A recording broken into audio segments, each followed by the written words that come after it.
सभी छात्रों को जयप्रकाश का नमस्कार। आज हम पढ़ने जा रहे हैं कक्षा 7 में विषय संस्कृत का 12वां पाठ, जिसका नाम है विद्याधनम, विद्या रूपी धन। इस पाठ में जो कठिन शब्दार्थ हैं उसे हम अच्छी तरह से देखेंगे और उसका अर्थ समझने का प्रयास करेंगे।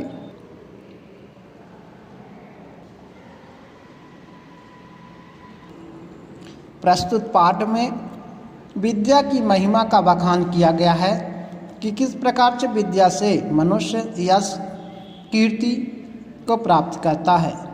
तो पहला श्लोक है, न चार्यहार्यम न च राज्यहार्यम न भ्रातुभाज्यम न च भारिकारी व्यय कृते वर्धत एव नित्यम विद्याधनम सर्वधन प्रधानम।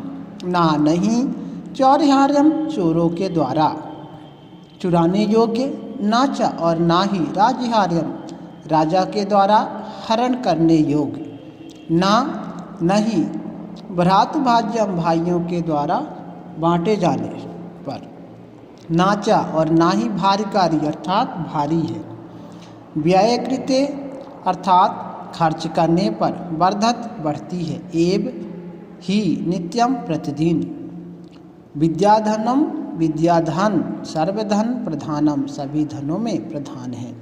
इसका अर्थ है विद्या रूपी धन न चोरों द्वारा चुराने योग्य है, ना राजा द्वारा ही छीनने योग्य है, ना भाई द्वारा बांटने योग्य है और ना भार बढ़ाने वाला है। यह खर्च करने पर बढ़ता ही है। विद्या रूपी धन सभी धनों में श्रेष्ठ है। अगला, विद्या नाम नरस्य रूपम अधिकम प्रसन्न गुप्तम धनम, विद्या भोग करी यशः सुख करी विद्या गुरुनाम गुरु। विद्या बंधुजनों विदेश गमने, विद्या परा देवता, विद्या राजसु पूज्यन्ते ना ही धनम विद्या विहीनः पशुः। विद्या नाम नरस्य, विद्या ही मनुष्य का वास्तविक रूप है। प्रसन्न गुप्तम छुपाया हुआ धन, गुप्त रूप से छुपा हुआ धन। विद्या भोग करी, विद्या का भोग करने से यशः यश, सुख करी सुख। विद्याम विद्या गुरुनाम गुरु, गुरुओं की गुरु।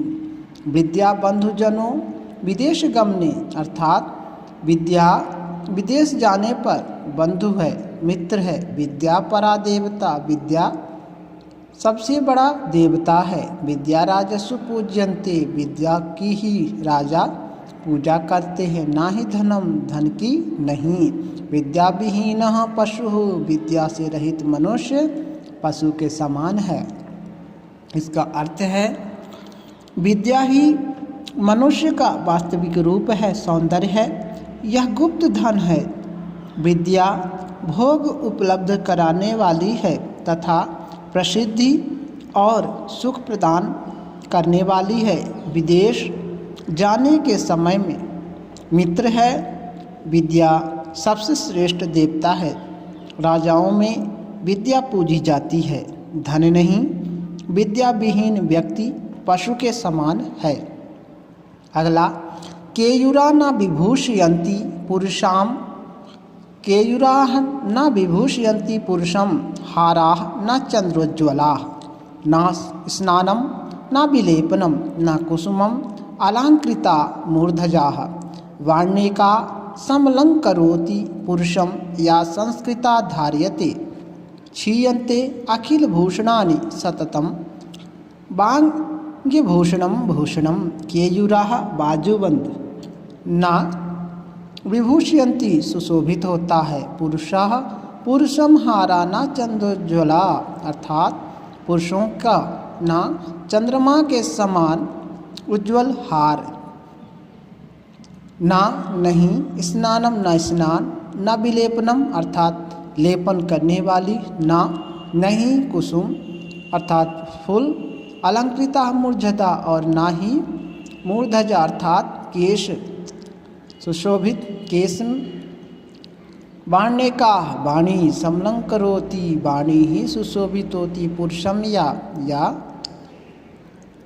संस्कृताधारित अर्थात संस्कार धारण करने वाले क्षीयन्ते अखिल भूषणानि अर्थात सभी आभूषणों में सततम आभूषण जो हैं सभी नष्ट हो जाते हैं परंतु सततम वांग भूषणम जो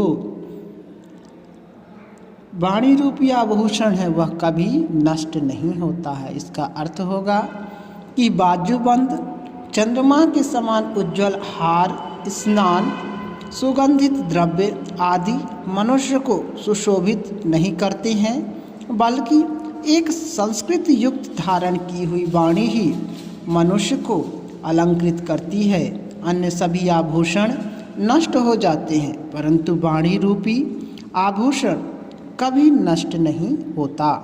अगला विद्या नाम नरस्य कीर्तिर तुला भाग्यक्षये चाश्रयः धेनुः कामदुघा रतिश्च विरहे नेत्रं तृतीयं च सा सत्कारायतनं कुलस्य महिमा रत्नैर्विना भूषणं तद्मान अन्योपेक्ष्य सर्वविषयं विद्याधिकारं कुरु। विद्या नाम नरस विद्या नाम की जो रत्न है मनुष्य की कीर्ति तुला मनुष्य की यश को भाग्यक्षय भाग का सहारा आश्रय भाग्य का सहारा है। धेनु कामदुघा रतिश्य सभी कामों को प्राप्त करने वाली धेनु है। विरहे वियोग में प्रेम है। नेत्रम तृतीय और तीसरा नेत्र है। सत्कारायतनम कुलस्य यह सभी विद्या सम्मान पाने का केंद्र है। कुल की महिमा है। महिमा रत्न बिना विभूषणम यह कुल की महिमा है और सभी रत्नों का बिना रत्नों का आभूषण है। विद्या सभी रत्नों बिना रत्नों का जो है आभूषण है। तद्मात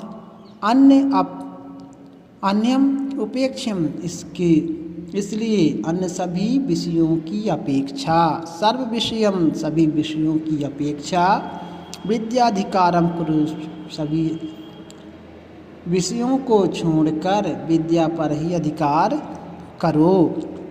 इसका अर्थ है कि विद्या मनुष्य की अनुपम अपार कीर्ति प्रसिद्धि है।